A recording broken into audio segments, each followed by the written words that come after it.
Thank you very much. It's great to see all of you here today in our plant in Ford Craiova. It's a very nice day to be together with lots of sunshine. It's not still very hot, but it's still okay. So I see some familiar faces from yesterday. Thank you very much for coming and spending the time. I know it's a little time to time, a little hard to reach to Craiova. We are still working on it, but I think today we will make it up to you with the good revelations that we will share with you. So with that, so my name is Turatii. I am also the new cat on the ground, so you came for me. I just want to share, so sorry for this if you're expecting something else. I have been here for the last 4 months, but before that I have spent around 22 years in some portion of it in Turkey, of course, but also some in China, Vietnam, 4 years in Russia, and recently I moved over here. I'm pretty excited to see all of you today, and thank you again for coming. We first have a little boring presentation before we go to the real deal, let's say. So I will just to remind you about who we are and what we are doing. So Ford Otosan, let's start with Ford Otosan. So Ford Otosan is a joint venture between the Koç Group and also Ford Motor Company, as you know, with equal shares, and some portion of it is publicly traded in Istanbul stock market. Our total production capacity is around 750,000, as you see on the screen. And in this plant, we are producing up to 272,000 vehicles with our Puma and Courier vehicle lines. Our Ford Otosan as a total, you can see the net sales is 14 billion level. This is the level, and we employ more than 24,000 people in all our locations. Just also, I think everyone knows more about Ford Motor Company, but Koç Holding is also a huge conglomerate in Turkey and has operations globally all over the world. You can see that Koç Holding is 8% of the Turkish national GDP, which is a huge number, and Koç Group companies cover 22% of the stock market in Turkey, so it's a huge company. This is the vehicle range, so we built from the smallest Puma up to the Ford trucks, where I was working. I had the chance to work there for the last 6 years before coming here. So we are also proud of our own Ford trucks, which is a big success story. And as you see, we have a great collaboration with Ford in the electrification journey. You see the 9 vehicles coming in the Europe from electrification. 6 of them are being produced by Ford Otosan plants, and 3 of them will be produced here. Hopefully we will see in the upcoming slides. You see we have 4 production locations. So Craiova, Eskişehir, Gölcük, and Yeniköy. Here in Craiova, this is the home of Puma, Transit Courier, and Tourneo Courier. We are employing more than 6,500 people, and I can share that we are heavily investing and still investing on our program here with no interruption. And this is one of the most flexible plants that we have globally within Ford and also in Ford Otosan. So our capacity is 222,000 per year, with also ICE engines for 350,000 units. Next generation Courier all electric version was already revealed. Today we will also share some more on that, and this is all part of the nearly €500 million investment that we have been doing in the last 3 years in Romania. We are in the Ford Otosan Craiova site. This is a huge site, over 1 million square meters in total land. We have 8 on-site suppliers, and we are also lucky to have our own train tracks, more than 10 kilometers. This helps a lot in our overall logistic challenges. That's everywhere in the automotive world we see some struggles. So just to show quickly on the screen, we start from the sheet metal stamping. We build our own bodies, weld them, made the assemblies in the final area. We also bring our power units from either engines or the battery assemblies that we handle inside, and finally the vehicle goes to the compound area where we ship them either by the rail or by over the truck. And this is also a major slide for us. So half of our components are coming from the local sources within Romania. The rest is distributed over all the world. And we ship more than 60% of our vehicles, assembled vehicles, through the rails and also through the ship line. We have a very complex logistics chain, as you can see on the screen. And finally, the battery assembly line that we have revealed recently in the recent weeks. Here we have a state-of-art assembly facility that we produce our own battery packs. We are lucky to be in this stage because we have 3 great vehicles. Now, hopefully it will be 6 in total. And we have the capability to either make internal combustion engine vehicles or fully electric vehicles. So we have the range coverage for all the derivatives. So we will be in a very good position for each type of competition, and we will be also flexible where the market goes.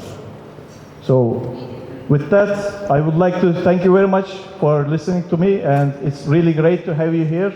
And with your small applauses, I would like to invite Umut Günsay, which will deliver the better news today. Thank you very much for coming.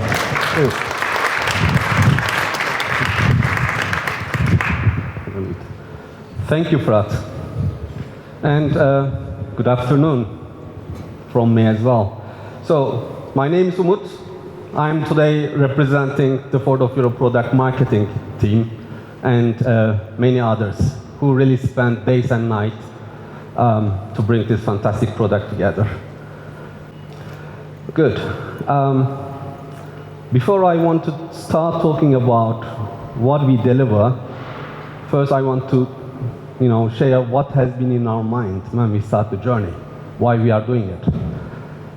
Ford Puma is an icon, has been an icon in Europe. It is Ford of Europe's best-selling nameplate in Europe. And not only that, it is the #1 selling vehicle in the whole Europe in 2023 full year. This is the latest full year data we have available in the retail channel that goes directly to the customers. So outperforming each and every capable competitors in its segment. And the Beast UV segment stays in the heartland of the European industry. 2 million vehicles a year, right? And it's growing. So, a proud moment, because we have a new cat on the block. And before I go with the presentation, I want you to see the product, so I want to invite my dear colleagues to join me on the stage.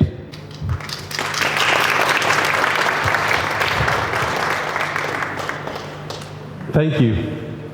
On my left, we have the Ford Puma Gen-E, and on my right, we have the Ford Puma Gen-E Premium. So I will take you through what we have been working on over the last couple of years to bring these great products on the market. What a sleek design, what a strong stance. I hope you will like it. I will have a couple of slides. I will talk about inside out, starting with the exterior, and I will also show you what we have done in the interior. Then I will show you what we have as a strategy going to market, right? Exterior design. In the compact utility vehicle or the small utility vehicle, doesn't matter. If you look on any customer survey and check for the reason to purchase, exterior styling is one of the #1 top reasons to buy. We had a very strong legacy with the Ford Puma, very well accepted, icon of its time, already before it's phased out. So it was a tough job, but we had a very nice studio work. We brought a new front end. You'll see on these 2 standing vehicles as well. It has a new face, it has a new identity. We complement that with the new graphics, new wheels on the sides. They are aero optimized, and as well as the new spoilers, optimized for efficiency. I'll talk a lot about efficiency on that vehicle. I start talking about that on the exterior already.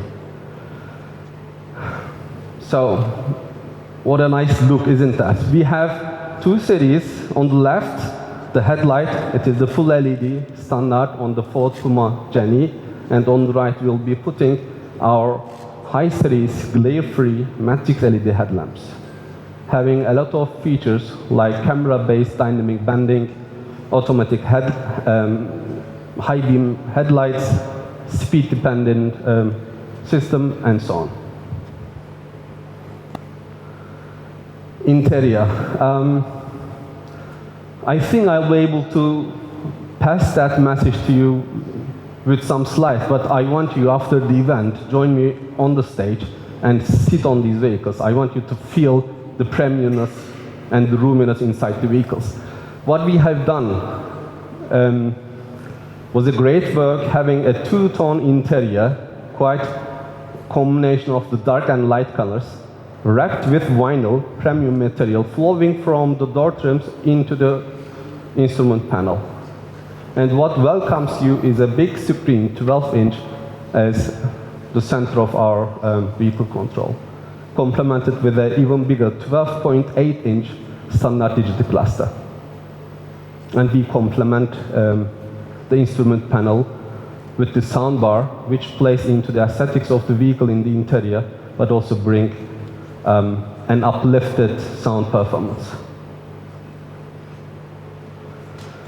So, it's customizable. You have the multicolor ambient light inside the vehicle. Depending on your mood, depending on your day, depending on your taste, you have the option to change the ambient light, which goes coast to coast on the instrument panel, as well as on the center console, on the footwell area, and also on the door trim pockets.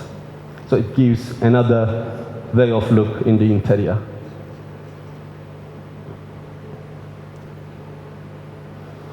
We designed the seats completely new.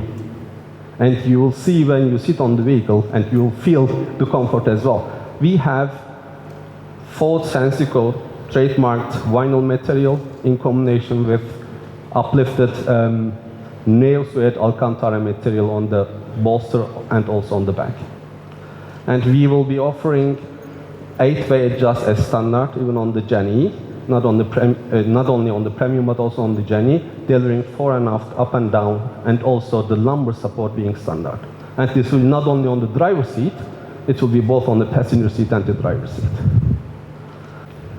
Clean interior, simple as it is, was one of our ambitions to have on that vehicle. Thanks to electronic parking brake e-shifter, which helped us to remove a lot of clutter on this Gen-E. So we end up having a flying console, state-of-the-art, very modern looking, connecting the IP instrument panel to the center of the vehicle, also delivering a sliding armrest. Not only the trim and the hardware, when we talk about Ford Puma Gen-E, the connectivity and the software also is important to talk to. We'll be offering, through the HMI, wireless connection, so you can use the Apple CarPlay and Android Auto without any cable, as well as we'll be offering our connected navigation with 1 year of connectivity, which means you can get all your charging data, you can get all your live traffic data in the embedded navigation of the vehicle. So, two series. Again, on my left, we have the Ford Puma Gen-E. On my right, we have the Ford Puma Gen-E Premium. We put a lot of standard content. That has been one of our ambitions to really give what we need. All you need here is not just a title. It really tells more. All these standard content, I listed only a few.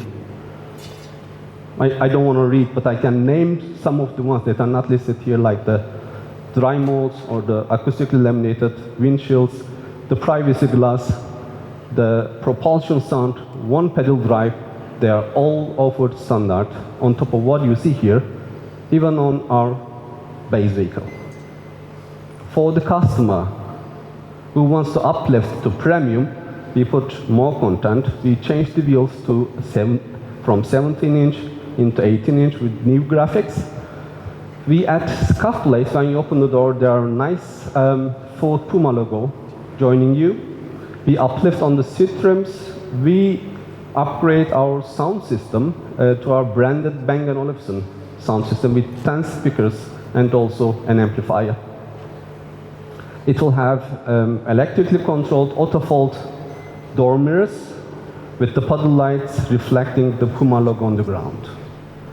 And convenience features like the power lift gate, keyless entry and start, and as I mentioned in one of the slides before, the high matrix glare-free LED headlights, right?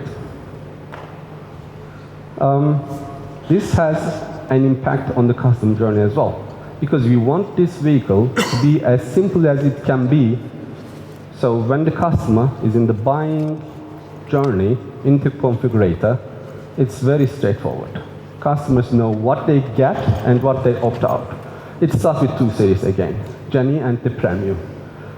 Three options to select. The Comfort Pack, which is already standard on the Gen-E Premium, so the Comfort Pack is only an option on the Ford Puma Gen-E. Winter Pack for the cold climate countries, having the heated seat features, heated windshield screen or the heated steering wheel. Or the Advanced Driver Assistance Systems Pack, which delivers all the safety features or the driver assisting features like the 360-degree camera, pre-collision assist, intelligent adaptive cruise control, which is now controlled over the satellites using the electronic horizon data. It takes also the driving experience to the next level. On the options, you see only a handful of selections. Customers can uplift on the alloy wheels, moving to one side up. We can offer panel roofs, openable with shades, or the contrast roof, a double color, dual tone exterior execution. Also the standard tow bar and all-season tires are offered as an option for Puma Gen-E. Good. I hope you like the yellow. Any feedbacks? Looks nice, huh? So yellow metallic is a very polarizing color. We like it a lot, and this will be our free color to start with. It's a metallic one, it's not a solid one. And we believe we have the right choice for any taste, right? Very colorful palette.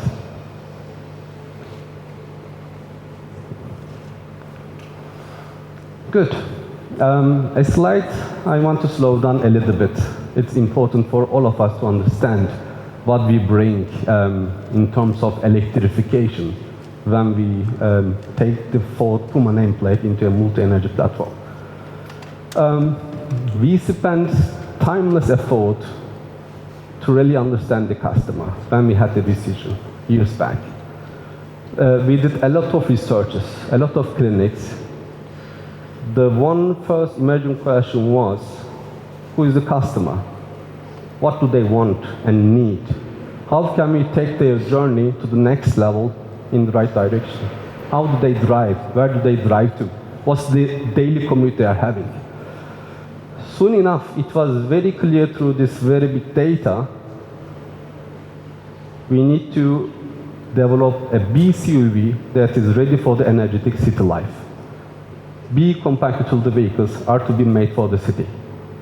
And to achieve that, we put some targets to ourselves. We need to have the right range, very right range. But we must be the best in class on the charging time, beating the segment, and we should also deliver the best in class efficiency to the segment. And it was also very obvious that we cannot trade off on any of the car attributes.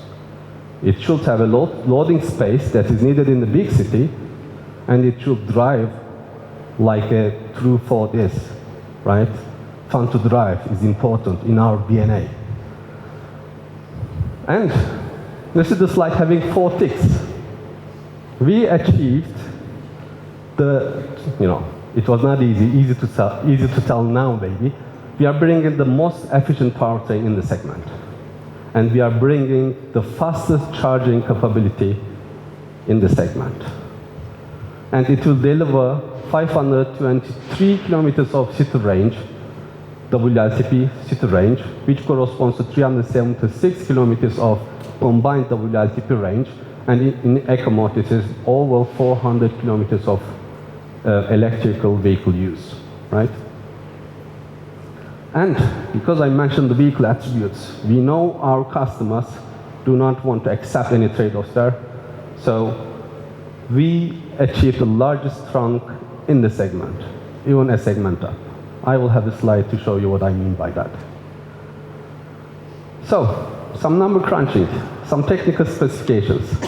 Our usable battery capacity for Ford Puma Gen-E is 43.6 kilowatt hours. And look at the efficiency. Here we put some competitor. These are the best-selling competitors together with us in the segment, and how we stand in the competition. We are far leading the competition by more than 2 kilowatt hours per 100 kilometer. It will be the most efficient vehicle in the market. AC energy consumption. I think you all know what it means. It's the fuel consumption in an ICE, it's the AC energy consumption on an electrified vehicle, right? Range, designed for the city, delivering 376 kilometers combined WLTP range and 523 kilometers of range that is needed in the city. And again, another best-in-class metric, our charging time. From 10% to 80% on a DC charger, you can charge this vehicle just in 23 minutes. And this is beating the competition by more than, by 2 minutes. Very impressive data. We have an always-on promise. And we are also committed to take the journey not in the vehicle only, but also outside of the vehicle, through your social toys. Could be a smartwatch, or could be a smartphone. With the Ford Pass 5.0, we are giving you all the controls on your phone. And with always-on promise, our integrated services team and engineering team are promising to keep them up to date and airdrop all the updates into your devices or into your vehicle.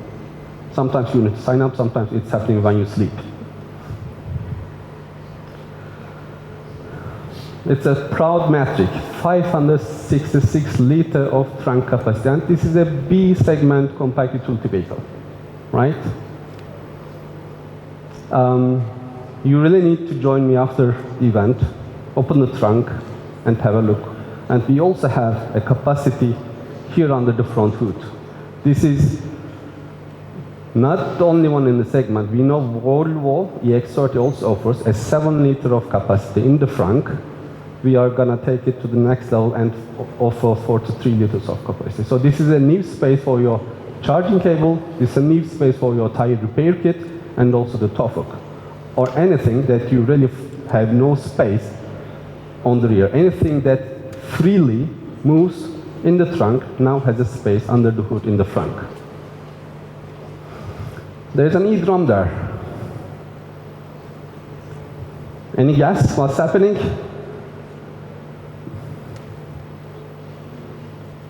So could you imagine an e-drum set without disassembling it, without folding it, without taking the hi-hats or the drum sets, will fit into any luggage compartment or any B car? I open for a public challenge. It fits into the Ford Puma Gen-E.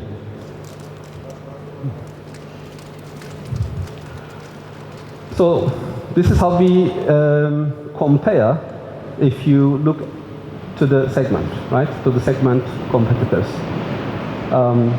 Ford Puma is already with an ICE engine at 456 liter, outperforming the industry. And now we are taking that up by plus 110 liter. How do we do that? We add the frunk on the front, and we change our mega box to giga box, and you will see that on the vehicle. And again, it doesn't only beat the same segment vehicles.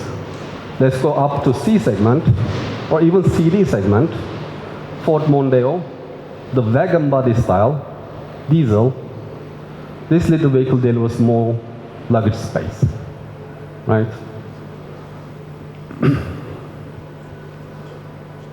I'm coming to the end of my presentation.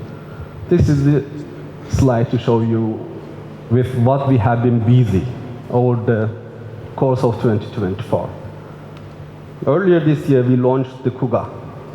We have the new Kuga starting March, April this year. Recently, we launched Explorer. And a couple of weeks back, the Capri. We also have the Tourneo Courier, which is being produced in this very plant in Craiova. We have the new Tourneo Connect and the Tourneo Custom. Also, we brought the new Mustang. So with the addition of ultimate outdoor vehicles like the Bronco and the Ranger and our wide performance, we have the perfect showroom lineup, very new, very uplifted, right? And today, we are adding what is missing, the Puma Gen-E. So this is the Ford electrified showroom starting already in 2025 spring next year. So next week, on the 3rd of December, we lift the embargo, we go public with the vehicle, and we start the ordering process. So customers will start next week ordering their vehicles, configuring in the configurators of the websites, right? And we'll be delivering the first vehicles to our customers in spring 2025 from this plant. Hello, Bogdan Aleku from the Financial Newspaper. Welcome. Thank you. Congratulations for the cars. Why Gen-E and Gen-E Premium? What happened to Titanium? What happened to Vignale? And you said the orders will start on the December 3rd. Yes. But what about the prices? Okay. Thank you. 3 questions there. Thank you. So yes, we move away from our Titanium ST Line Active Vignale ST Line X Active X series lineup. This has been the ice age. Now we are moving into electrification, and we come up with simpler customer choices. We start with the base on the nameplate, which is Ford Puma Gen-E, and we offer only one uplift, which is called, in this case, Ford Puma Gen-E Premium. And there's a structure, the same is happening on the Ford Explorer, and the same is happening on the Ford Capri. Prices, you said. Prices are available. We spent a lot of time with each and every market to set the right prices.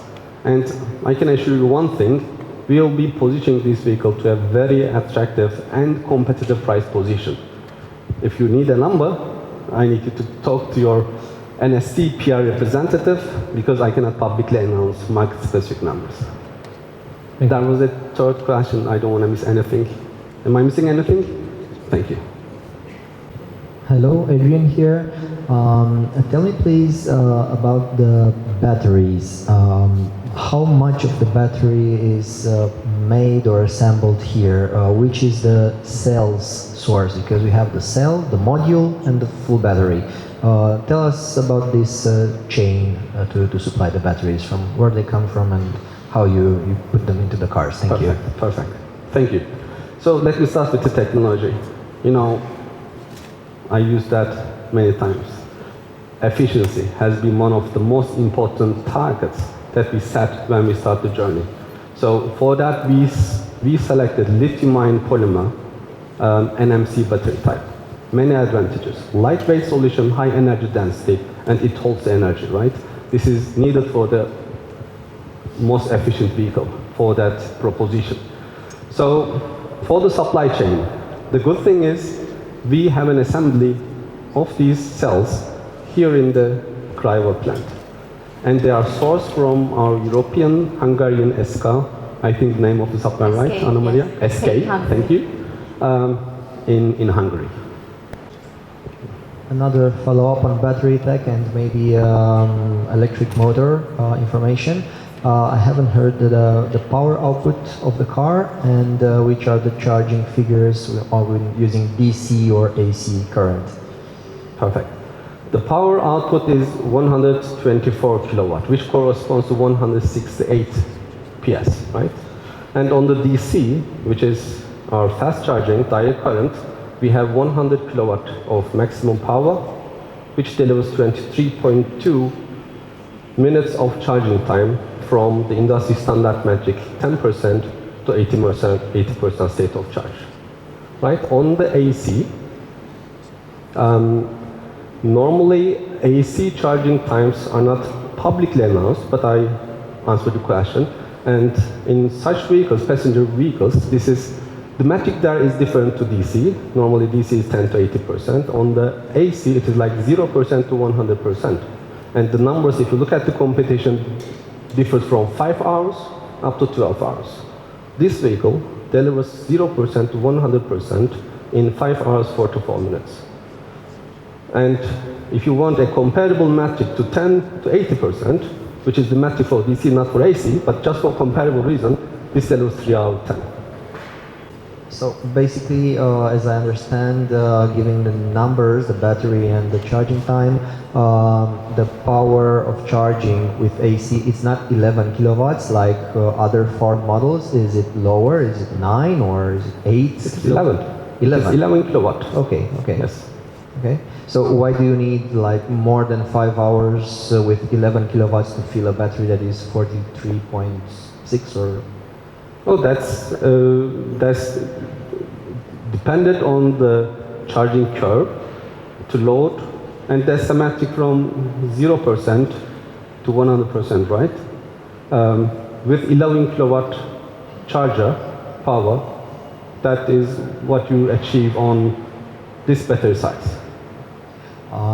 I guess it is implicit to say that the battery has active cooling, right? Can you confirm this?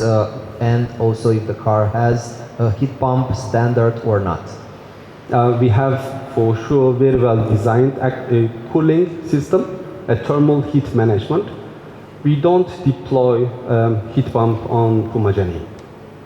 What about battery heating for the cold days?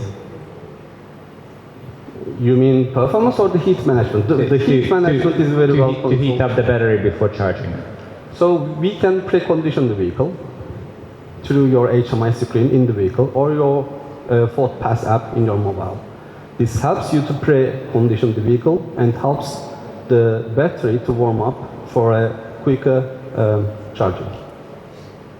So when even on cold days when the car was sitting outside for the whole day and it's, I don't know, -5, I drive up the charger with 100K and it's going to charge with 100 kilowatt, right? So your question is, why don't we have a heat pump? No. I'm asking if it's going to heat up the battery for the charging, for optimal charging. Yes, the system is designed with preconditioning to heat up the system for a better charging times. Okay, thank you. Thank you. Just to be clear on this battery heating subject that is very important for customers, is there any, let's say, button or digital button on the tablets that you can press to heat the battery, or the car is doing this automatically based on navigation, for example, set the destination to the charger, or in other ways? It's part of the preconditioning algorithm, and the customer has an interface in the vehicle and on the app at Ford Pass to configure that.